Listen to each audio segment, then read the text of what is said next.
बिस्मिल्लाहिर्रहमानिर्रहीम। अस्सलाम वालेकुम माय डियर स्टूडेंट्स, आज हम लोगों ने इंटरफेरेंस ऑफ माइक्रोवेव पढ़ना है। ये नेशनल बुक फाउंडेशन के chapter number 18 diffraction and interference का हमारा लेक्चर नंबर 3 है। स्टूडेंट्स, इंटरफेरेंस के हवाले से बहुत डिस्कशन हम अपने पिछले 2 लेक्चर्स में कर चुके हैं, लेकिन चूंकि ये एक फ्रेश लेक्चर है तो मैं चाहूंगा कि थोड़ा सा आपको इंटरफेरेंस के हवाले से जरूर बताऊं दोबारा। अगर दो वेव्स ठीक है सेम डायरेक्शन में जा रही हूं, सेम डायरेक्शन में, मोनोक्रोमैटिक हो यानी एक ही वेवलेंथ हो, मोनोक्रोमैटिक हो यानी एक ही जैसी वेवलेंथ हो, सेम फेस डिफरेंस हो, कोहेरेंट सोर्स से आई हूं कि जिसमें एक ही जैसी वेवलेंथ जो है ना और एक ही जैसी फ्रीक्वेंसी में आ रही हो, एक ही रिदम में आ रही हो, एक ही रिदम में, ठीक है, सेम फेस डिफरेंस हो और सेम डायरेक्शन में जा रही हो। सेम डायरेक्शन का हम जिक्र कर चुके हैं। तो मून आपका कोहेरेंट सोर्स से आ रही है जो एक ही जैसी फ्रीक्वेंसी भी आपको जनरेट करके दे रहा है, वेवलेंथ भी और डायरेक्शन में भी। जब वो एक दूसरे से इंटरफेयर होती हैं तो वो क्या करती हैं, या तो वो एक दूसरे को डिस्ट्रॉय कर देती हैं या वो एक दूसरे के डिस्प्लेसमेंट को इनहेंस कर देती हैं। इसी को कहते होते हैं इंटरफेरेंस। ये देखें, फर्ज करें अगर ये एक वेव है और एक वेव बिल्कुल ऐसी ही हमारी यानी इसी तरह की आ रही है, तो ये जब एक दूसरे के साथ मिलेंगी, यानी आप समझ लें कि जब मैं इसको इसके साथ मिलाऊंगा तो ये जो नई वेव बनेगी वो इसका डबल डिस्प्लेसमेंट में बनेगी।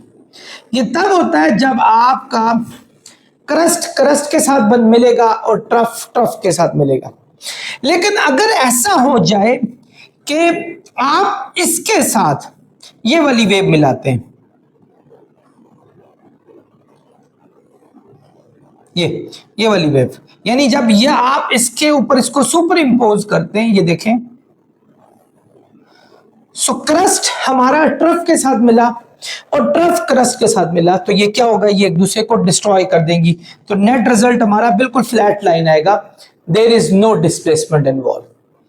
आमतौर पे अगर एम्पलीट्यूड इक्वल हो तो ऐसा होता है, अगर एम्पलीट्यूड इक्वल ना हो तो जिसका एम्पलीट्यूड बड़ा होगा, फर्ज करो अगर रेड लाइन का बड़ा है तो निचले डायरेक्शन में उन दोनों का जो डिफरेंस है उतनी वेवलेंथ आपकी पैदा होगी। फर्ज करो अगर ऊपर वाले का डिस्प्लेसमेंट जो एम्पलीट्यूड है वो हमारे पास 5 है, नीचे वाले का 4 है, सॉरी ऊपर वाले का 5 है, नीचे वाले का 6 है, तो निचली डायरेक्शन में 1 का एम्पलीट्यूड हमारे पास क्रिएट हो जाएगा, 1 का,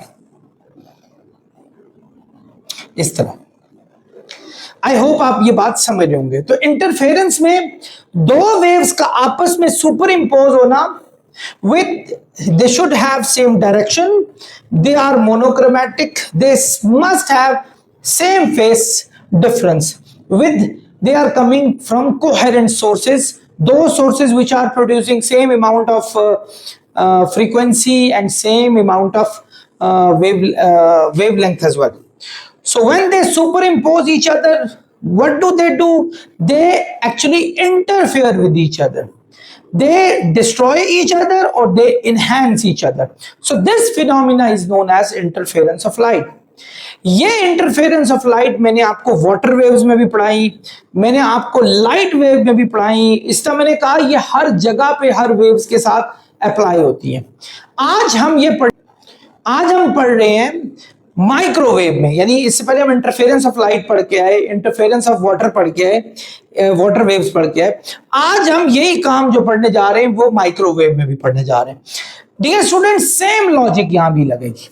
आपके पास एक माइक्रोवेव ट्रांसमीटर होना चाहिए जो माइक्रोवेव प्रोड्यूस कर सके, या 2 किस्म की माइक्रोवेव होनी चाहिए जो कि दोनों एक ही डायरेक्शन में जा रही हूं।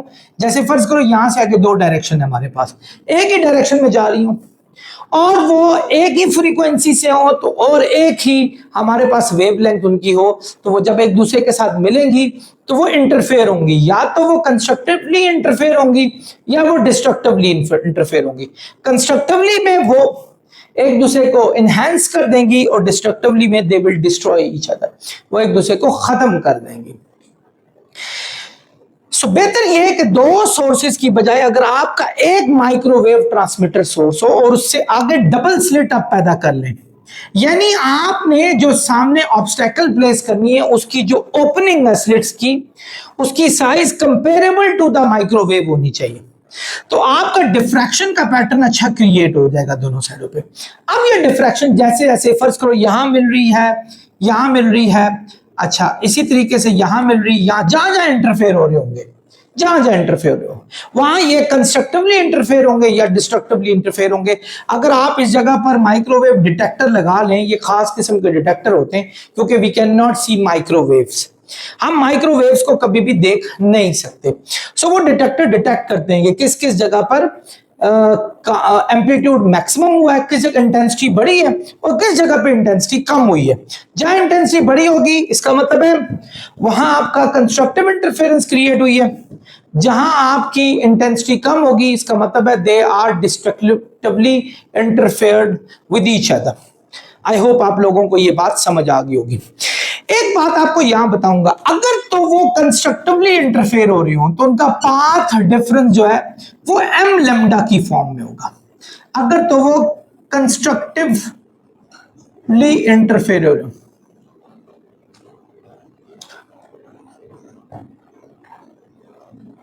इंटरफेरेंस होल में, और अगर ये पाथ डिफरेंस m+1/2 लैम्डा की फॉर्म में हो तो इसको कहते होते हैं ये डिस्ट्रक्टिव इंटरफेरेंस हुई है।